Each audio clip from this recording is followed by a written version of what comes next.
Él, estamos listos. Ya, vamos en 5, Estamos 4, listos, doctor. 3, 2. Buenas noches, bienvenidos a Acción Positiva. Hoy vamos a tocar un punto que es sumamente importante en estos días, que ha venido surgiendo, pero en realidad vamos a tocar dos. El principal punto que voy a tocar será con mi invitado, que es el licenciado Edgar Guerra, procurador de los derechos humanos de los usuarios del transporte público. Pero antes de dar la bienvenida al licenciado, quisiera expresar una preocupación geopolítica en estos momentos en los cuales en lo largo y ancho de América estamos viendo nosotros cambios políticos importantes en los cuales estamos encontrando elecciones que están cambiando el esquema y el color político de nuestra América. Vimos el triunfo en Chile de Boric, vimos el triunfo en Perú de Pedro Castillo, vimos el triunfo en Honduras de Xiomara Castro y vienen elecciones. En camino viene Colombia en mayo, viene Brasil en octubre. Y lo que es importante es pues que obviamente los latinoamericanos, los americanos están cambiando su tendencia. Por lo tanto, es un momento muy importante. Un momento muy importante en el cual debemos reflexionar y alejarnos, por ejemplo, de tendencias como el populismo, porque a pesar de estar ya distantes todavía de una convocatoria electoral y de un proceso electoral, ya estamos empezando a escuchar mensajes populistas verdaderamente insensatos, lo cual es sumamente peligroso. ¿Por qué? Pues porque realmente en los momentos críticos que vamos a vivir en adelante, lo que nosotros vamos a necesitar son estadistas serios. No podemos seguir pensando en tener payasos populistas que van saliendo con mensajes realmente disparatados. Así que, bueno, analicémoslo bien. El destino es muy importante para nuestros países. ¿Hacia dónde vamos? ¿Cómo vamos a evolucionar? Ya sabemos que nuestra amada Guatemala está a la cola prácticamente del desarrollo en Latinoamérica, pero no nos queremos quedar ahí. Necesitamos, como repito, verdaderamente tener políticos estadistas serios que amen a Guatemala, que busquen llegar a servir, como han ofrecido todos los que llegan y realmente se les olvida en el minuto siguiente, a las 14 horas. Acá necesitamos hombres serios, que vengan a comprometerse con Guatemala y que vengan a entregarse al servicio. Por favor, rechacemos desde ya todas estas locuras populistas que solamente vienen a causar un desorden en las promesas electorales.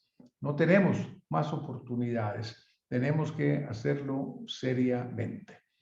Bueno, saliendo de ese tema, quisiera entonces dar la bienvenida a mi invitado de esta noche, al licenciado Edgar Guerra.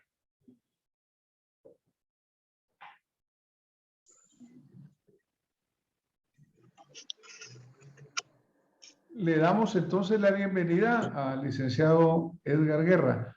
Bienvenido, licenciado. Muchas gracias por estar con nosotros en Acción Positiva. Gracias, estimado doctor Arredondo, por esta invitación tan atenta y siempre ávido a responder al pueblo de Guatemala por lo que se está haciendo. Pues gracias, licenciado. Pues en realidad es impresionante las noticias que leemos constantemente.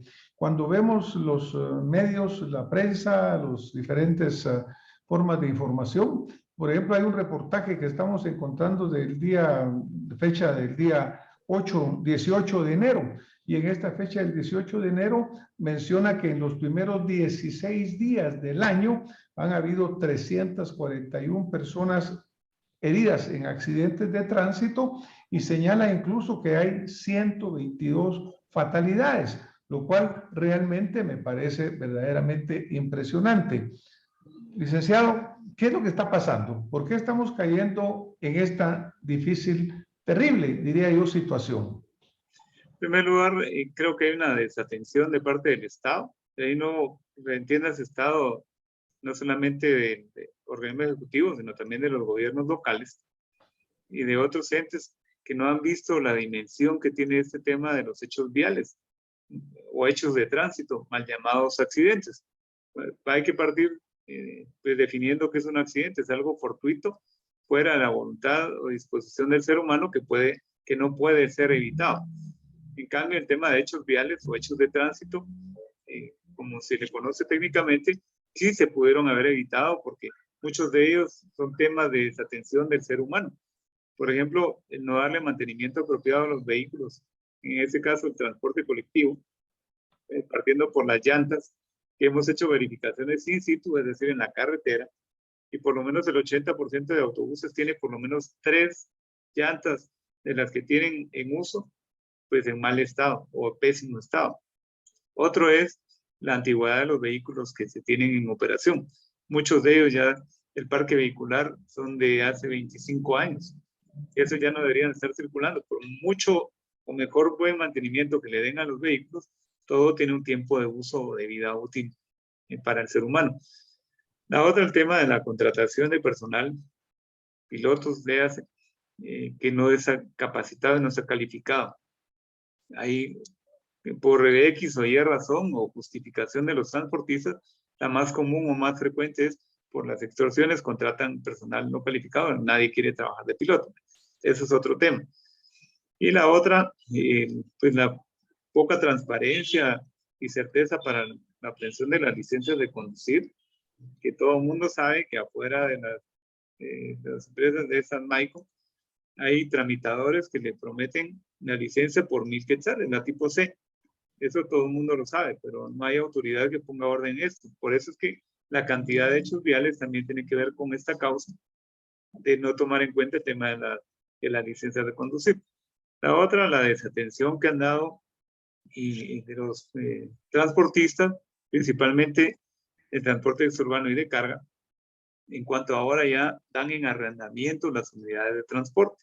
Eso lo hemos platicado con el director general de transportes recientemente para poder tener orden en este tema. Hoy por hoy hay empresas que están autorizadas para operar, pero es más fácil pedir una renta diaria o semanal y dejar operar a quien le dé la gana, como el caso de este autobús que ocurrió el hecho vial en Quetzaltenango, donde un joven de 20 años que no tenía la calificación ni las calidades para poder tener una licencia o para poder conducir un tipo de vehículo colectivo, pues comete esta desgracia lamentablemente para él y principalmente para las personas que fallecieron y quedaron lesionadas y sus familiares, que ahora toca pues arriba ver cómo se resuelve y se repara el daño de la mejor manera, la manera más digna. Es cierto, yo he sido de los que han enfocado el tema de atacar las causas y no los efectos, porque por más dinero que le den a una persona de reparación de daño, no va a revivir a la persona, a su familiar que murió. Imagínate, Edgar, que realmente, de acuerdo a las estadísticas, prácticamente los accidentes viales son prácticamente ya la segunda causa de mortalidad en Guatemala. Y esto es sumamente impactante, pues, por el hecho de que nuestro sistema hospitalario debilitado, como sabemos que está, ahora todavía peor con el COVID. Y cada vez que hay un camionetazo o cada vez que hay uno de estos grandes accidentes, pues obviamente van a llegar a los hospitales exhaustos y van a recargarlos. Es decir, las consecuencias de esto van al aspecto humano, pues la gente que fallece, la gente que queda herida, la economía en sí nacional que apenas resiste estos grandes golpes que estamos recibiendo. Por otro lado, también tenemos claro, Edgar, como tú mencionabas hace un momento, el hecho de que realmente en Guatemala cada vez hay más vehículos. Hablas de un parque vehicular de 4.4 millones de vehículos, incluyendo motos, que son casi el 50%, automóviles, camiones, tuk-tuks, de todo tipo. Y dentro de eso existe un desorden enorme. No hay una autoridad que realmente lo rija porque, pues claro, hay autoridades teóricas, pero cuando vamos a la realidad, vemos que la corrupción, la incapacidad, el cerrar los ojos por cualquier razón, va llevando a estas terribles consecuencias. ¿Cómo ves tú realmente esta desorganización que existe en la regulación del transporte? Porque tú mencionas, por ejemplo, la Dirección General de Tránsito. ¿Cuál es el papel que está jugando, Edgar? La DGT, la Dirección General de Transportes, es básicamente el control del transporte exurbano de pasajeros de ruta corta y ruta larga. Y aquí ha habido pues, una desatención del Estado, no de ese gobierno, de muchos gobiernos, por ejemplo, de los últimos 6 gobiernos, me atrevería a decir, en donde han abandonado a su suerte a la Dirección General de Transportes, convirtiéndola simplemente en una institución, una organización de trámite. Y sumado a ello, con pues, obscura funcionalidad. Eso es lo que se ve, se escucha del mismo gremio de transportistas. El Provial, lamentablemente, pues surgió por presión principalmente de Naciones Unidas, preocupado en Naciones Unidas por el tema de los hechos viales, el incremento que se daba desde hace muchos años. Y le dieron, pues, una fuerza, pero no le dieron dientes para poder actuar. Ya se ha hecho la recomendación, principalmente del Congreso de la República, para que se revisen en las funciones de Provial y pueda dársele la facultad de sancionar o multar. Hoy por hoy ellos no pueden hacer esa función, sino se valen de otras instituciones como la DGT o el Departamento de Tránsito o las PMT para poder sancionar dentro de cada uno de sus competencias. Y esa creo que es la debilidad. Hay que, desde la recomendación que yo me animaría a dar, es que hay que unificar en una sola institución, puede ser una intendencia de transporte colectivo y tránsito que pueda poner orden realmente en esa anarquía que hoy está cobrando vidas humanas. Lamentablemente, la escalada de hechos viales y de sus víctimas es cada vez mayor. El año 2021 significó 211 hechos de tránsito colectivo, solamente transporte exurbano. Y de esa cuenta también, de esos hechos viales se fugaron, se dieron a la fuga, no suele pasar, 19 pilotos de transporte exurbano que no quisieron afrontar las consecuencias de su irresponsabilidad. Y la otra es también el mal estado de las carreteras, eso es más que obvio, y la poca o la opacidad o la poca transparencia con la que se ejecutan los presupuestos en el tema de construcción de carreteras. Ahí tenemos el enorme monumento de la corrupción que es el libramiento de Chimaltenango, que ojalá que la Contraloría General de Cuentas al fin dé algunas luces de que algo se puede pues, reparar de esta situación, ya que solo generan estos malos funcionarios electos públicamente, pues una expectativa de que van a resolver todos los males, o la mayoría de males y necesidades de los guatemaltecos, y al final son generadores de más problemas con los escasos recursos que tienen los estados como Guatemala, y todavía teniendo ese tipo de malas conductas o malas prácticas en el tema de la administración pública. Y un tema que bien resaltabas es el tema que se hizo una verificación en cuanto a la capacidad de reacción de los hospitales, se hizo previo a la pandemia. Y no había capacidad para atender en un busazo, digamos, a 20 o 25 pasajeros lesionados. Y no digamos ahora en pandemia, que es un problema mucho más serio, que a pesar de que, entre comillas, tienen más recursos, realmente pues no alcanzan la capacidad que tienen los hospitales para cubrir con eso. De esta cuenta se hablaba también con la licenciada Claudia Meseli, la procuradora adjunta 2, hoy por la mañana, acerca de tomar en consideración en la carga que está teniendo en los hechos viales en la vida cotidiana y en el servicio de hospitales, en servicio público. Es cada vez más deprimente realmente este tema, máximo en medio de una pandemia, y con la responsabilidad de los transportistas, que lejos de ayudar a resolver esos terribles problemas, contribuyen, digamos, incumpliendo el protocolo de bioseguridad COVID-19. Ya vemos que hay una limitación de acuerdo al semáforo de la pandemia, en donde el semáforo en rojo, los autobuses debieran de tener un 50% de ocupación. Eso solamente fue una burla para el pueblo de Guatemala por la necesidad de obtener la máxima ganancia a costa de la salud y de la vida de las personas que viajan en transporte público. Son fuera de pandemia, en la normalidad se puede decir, más de 7 millones de guatemaltecos utilizan el transporte público en cualquiera de sus definiciones. Muchas gracias, licenciado. Obviamente, pues en lo que has descrito en esto, hay una serie de puntos fundamentales, ¿no? Primero, el hecho de que hay un desorden enorme. Hay 4 o 5 instituciones que tienen que ver con el transporte en una forma o la otra. Y obviamente, por los resultados, hay una tremenda descoordinación. Por otro lado, pues aunque existen las policías que regulan en teoría, nosotros vemos todos los días, por ejemplo, motos que van con 5 pasajeros, incluyendo los papás, los niñitos, en una forma sumamente peligrosa, se van metiendo entre los carros tampoco los respetan, se los echan encima y para todo eso, pues vemos a las autoridades enfrente, paradas sin hacer mayor cuestión. No sé si también entran en desesperación que nadie les hace caso, pero también por otro lado, por ejemplo, las policías municipales de repente reaccionan en una forma radical contra alguna persona en particular y sin embargo dejan pasar enfrente un elefante causando grandes problemas. Vemos vehículos que llevan pick-ups, por ejemplo, que van cargados de gente atrás como no deberían de ir.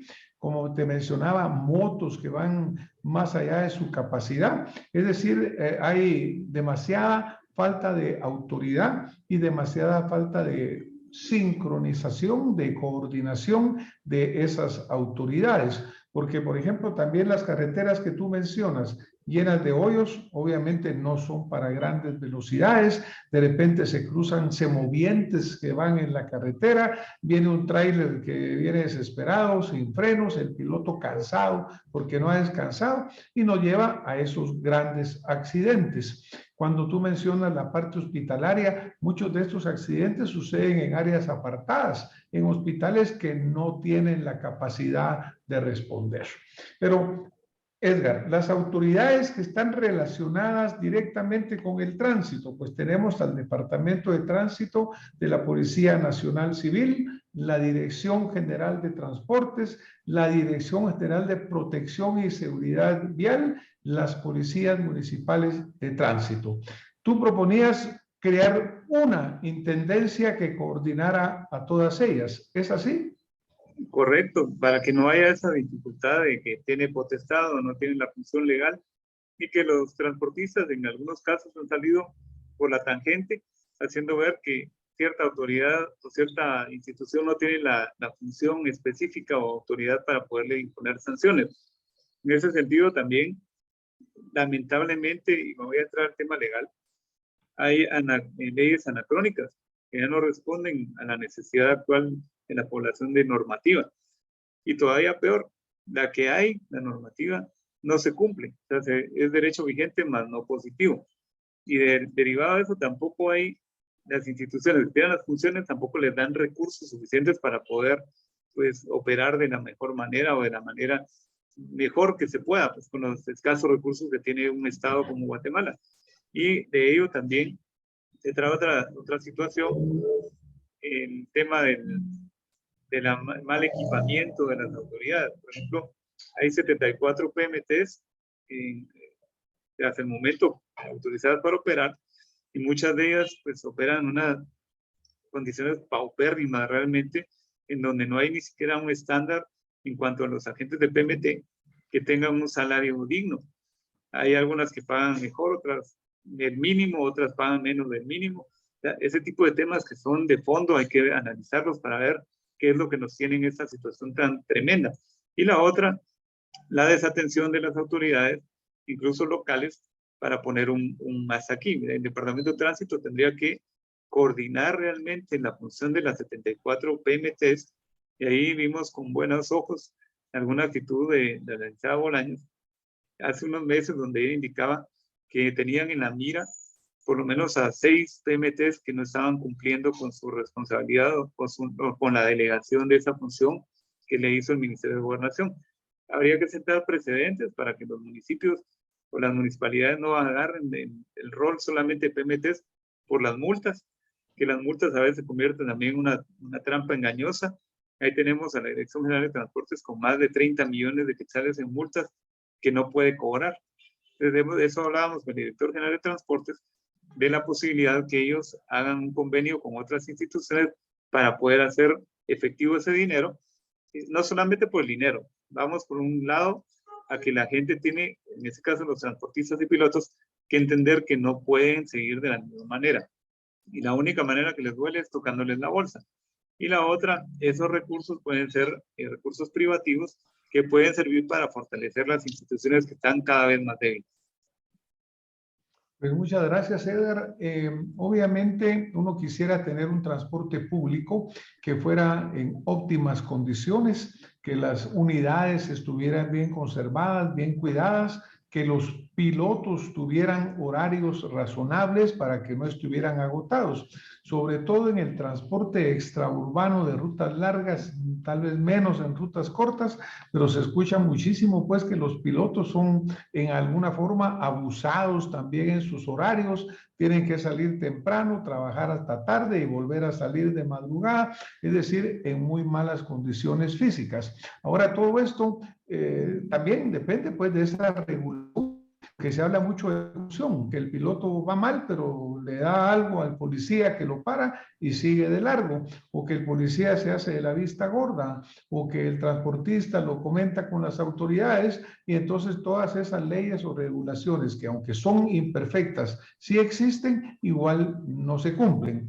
Edgar, tú mencionabas, por ejemplo, modificar algunas leyes. ¿Cuáles podrían ser los cambios que algunas de estas leyes podrían tener para actualizarse ante la situación actual? Llenos de carros, un parqueo vehicular totalmente sobrepasado, pésimas carreteras.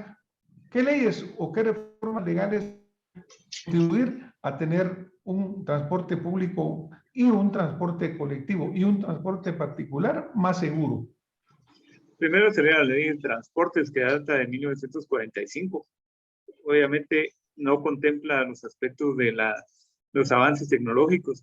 Entonces, eso es una de las situaciones que los transportistas pues, abordan y se niegan a acatar, porque en ese momento no había, obviamente, GPS que pudiera controlar las velocidades y la ubicación de los vehículos.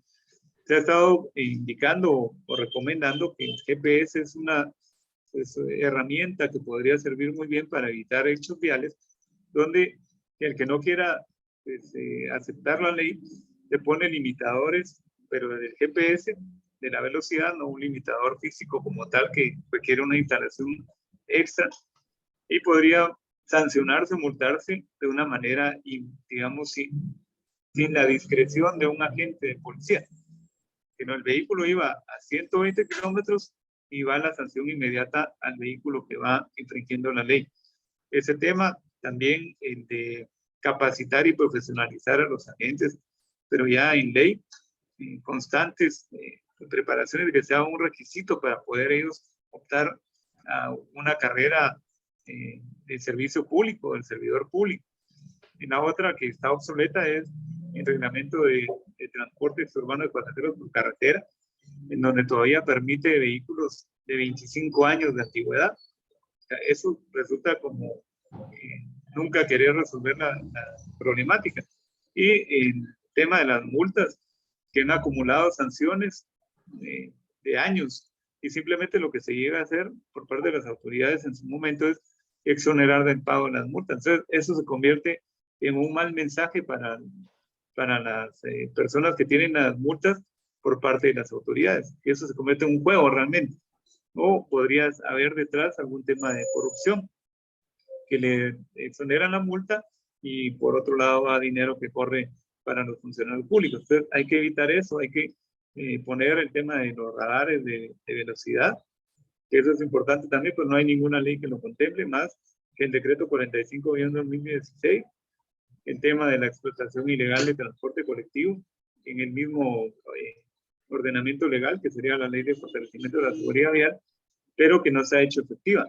Esto viene del año 2016, pero nadie hace que se cumpla. O sea, hay leyes y las pocas que hay, no hay autoridad que tenga pues, mano dura para que no le tiemble y que pueda sancionar a esos malos transportistas. Hay algunas leyes también que facultan a la Dirección General de Transportes a, digamos, cancelarles las licencias de operación a los malos transportistas pero ha habido una evasiva porque probablemente hay alguna relación demasiado cercana con las autoridades, con esos transportistas. No digo que las autoridades actuales, pero sí hay esa percepción de otras autoridades que no han actuado de una manera coherente.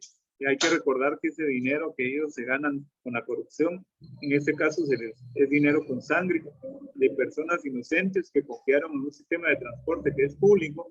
Y ahí viene otro tema importante, que hay transportistas que creen que porque tienen el bus, el transporte público les pertenece. El servicio es cedido a ellos a través de licencias de operación, pero el transporte es público.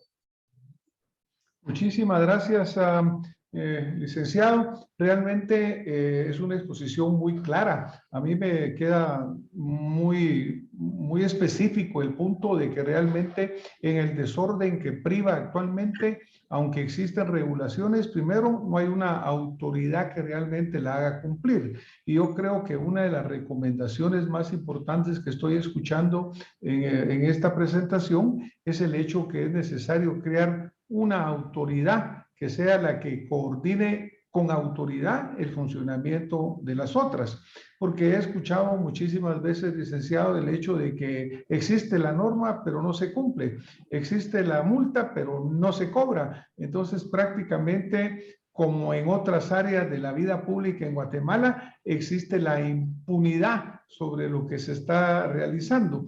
Desafortunadamente también todos los ciudadanos, cuando no vemos la existencia de la autoridad, se tiende a simplemente hacer lo que cada quien se le da la gana, lo cual nos está llevando a estas tragedias como la que estamos viviendo.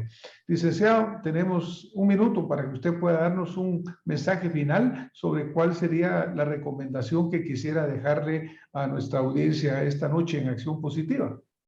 Pues gracias, doctor. Ahí la recomendación es que denuncie.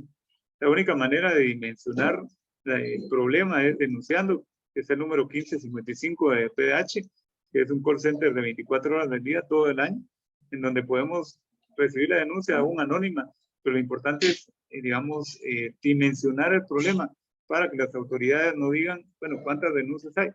Yo he ido a los lugares donde están pasando los problemas, como en San Pedro Ayampú, en San Juan Zacatepeques, Chimaltenango, Amatitlán, Villanueva, y es la misma situación en donde el pueblo de Guatemala tiene el derecho de denunciar y pues hacer que sus autoridades cumplan con la ley. Eso sería. Y agradeciendo pues desde ya la invitación amable que me hiciste para tu programa.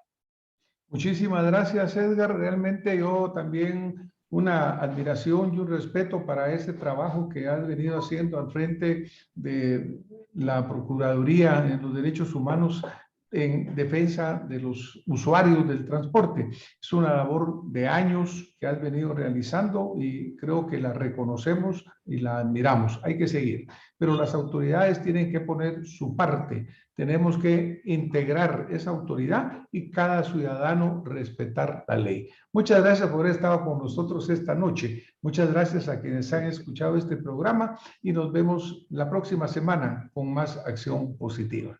Muy buenas noches. Muchísimas gracias.